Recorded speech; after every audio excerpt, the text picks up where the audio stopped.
How to compress files using WinRAR. So first, if you have multiple files like this, so for example, I have the same file twice, which the size of each file is 10 megabytes.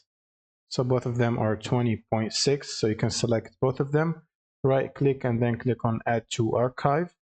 And then you want to select under archive format, you want to select RAR. And then the compression method should be best.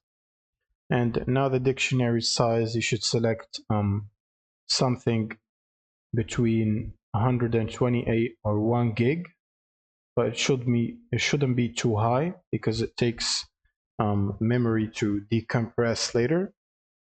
So I want to keep it at 1 gig or maybe 128 megabytes depending on the file's size that you want to compress. And then you want to check create solid archive. Now you want to click on OK and wait for it to compress it. Now the size of both of these files are 20.6 and the size of the compressed file is basically 10.2, which is pretty much half of it, 50% compression. And that's pretty much it for this video. You can do this method basically with any type of files that you want to compress into a .rar file.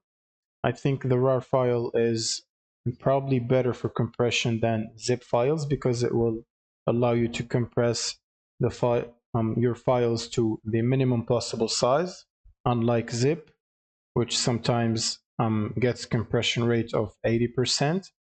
So you don't reduce it by that much, only 20%. Thank you guys for watching and subscribe.